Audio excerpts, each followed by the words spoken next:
Hi, thank you for coming along with me on this journey through God words as we try to wrestle with the meanings of a number of terms that I think are essential as we have a conversation about God's invitation to us to be in fellowship with Him. The word that we're going to look at today in its noun form would be justification.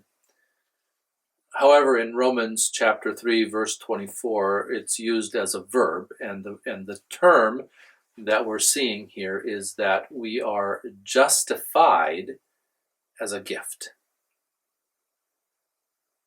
We've seen this word before, although not in the same way we word it in English. A few conversations ago, we were looking at the word faith, and we saw that in the language that Paul wrote, the same root has a noun form and a verb form. And what we saw in verse 22 of chapter 3 is that the noun form was translated faith, and that the verb form was translated believe. And the similar case is true with this word also. Back in verse 20, we see that the noun form is righteousness. And now here in verse 24, we're seeing the verb form as justified. So they really mean the same thing, just a noun and a verb. And so we want to talk about that and go back and look at what the righteousness word was about, also as that is applied to us, because this is really, I think, the transition for us and the core of what we find in God calling us to fellowship with Himself. So if we go back earlier in the letter to the Romans to chapter 1, verses 16 and 17, which is the thesis, I believe, for the letter. If we think of the letter as an essay, it has a thesis, it has a statement that tells us what this whole letter is about. We find that Paul quoted from Habakkuk that the righteous will live by faith. And so the righteous and righteousness are obviously related. And in that statement, it is applied to us. But we also recognize that righteousness is not something that we have, but it is something that is given to us as a gift by God. And so then we saw in Romans 3:20 that God's righteousness is revealed to us. That is, that God's character of being right, of being good, of being holy, is revealed to us. This was the struggle that Martin Luther had before he had his aha moment. He thought that the righteousness of God was something that God demanded of us. That God demanded that we be good. That God demanded that we do good. And Luther's struggle, and it ought to be all of ours, it probably is all of ours if we're really honest with ourselves, was that he could never find that place in his life where he knew that he had done everything necessary to meet that demand. And it troubled him. However, when he discovered, and when really God revealed to him, and he had that aha moment, that the righteousness of God is not a demand on us, but a description of God, and then a gift to us, it made all the difference for him. And we find that transition when we look at the word justified. So if righteousness is to be right, to be good, as God is, then to be justified is to be given that gift of being good.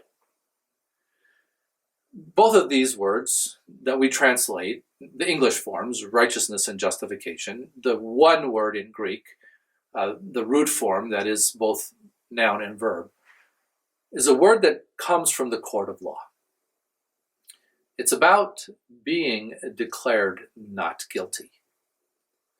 So if somebody is falsely accused of breaking the law, and either the judge or a jury determines that that person did not indeed break the law, that they were and are in the right, then we can say that that person is righteous, or that that person has been justified. And that's the same case for us on a legal level when it comes to sin and forgiveness. What we find that we saw back in, again, chapter 1, beginning at verse 18, God's wrath being revealed against our unrighteousness, the fact that we are not right, that we are indeed guilty of breaking God's law, that we are indeed guilty of not being able to meet the standard that God has set for us, that we are unrighteous and ungodly, and that we're going to continue to see in this conversation that that condition results in our being separated from God. But God doesn't want that for us. He wants us to be in fellowship with him now and in eternity. So let's go into that court of law again and stand before the judge. As the judge looks down from the bench on us and asks us how we plead, if we plead not guilty, we are lying, we are deceiving ourselves, and there is no truth in us. We find those words in John's first letter, not his gospel, but his first letter. And all we can really do as we stand before the judge is say, Your Honor, I am guilty. I have sinned. I have violated your law. As a matter of fact, I can't keep your law. It's impossible for me to do so. I'm guilty. The consequences for that is eternal separation from God. If we are sinners, we cannot exist in the presence of a holy God. Consequences of that is separation from God. And in our plea, we've said that we can't do what's right. We can't keep the law. And so, at the moment then, and we'll put this in a hypothetical court setting, at the moment that God, the judge, is about to pronounce that judgment on us, Jesus steps into the court. And Jesus reminds the judge that he has done for us that which we cannot do. That he has accomplished for us all the obedience that we cannot accomplish.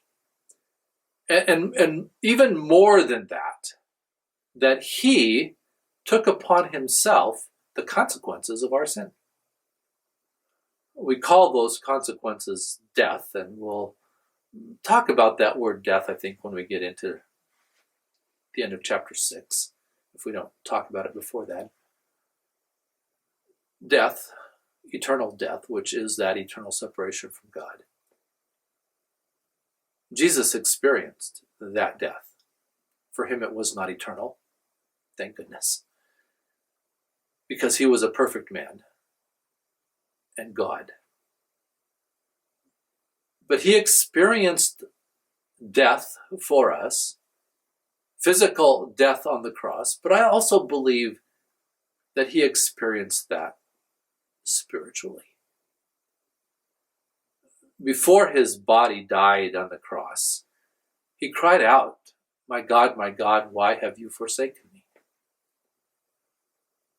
In an agonizing moment, as Paul tells us in 2 Corinthians, that he who knew no sin, he who never committed a sin, became sin on our behalf, that he might give to us his righteousness. So there's an exchange that's made. Jesus took on our sin. He actually became our sin. He didn't sin, but he became our sin. And in exchange for that, as a gift, he gave to us his righteousness, or in the term that we're looking at right now, he justified us. What a wonderful gift. What an amazing and incredible gift. That God, because he loves us, wants to be in fellowship with us, knows that we cannot do what is necessary for that fellowship to happen, came to us, became one of us, became our sin, suffered the consequences of our sin so that we don't have to. It's an incredible gift and a beautiful word. And it is ours simply as we trust that it is true, with the faith that God gives us also as a gift. We are indeed justified, declared not guilty, freed from the consequences of our sin, because Jesus became the guilty one, because Jesus suffered the consequences for us in our place, and gives to us as a gift this declaration: you are not guilty. Again, thank you for being a part of this conversation. God bless you.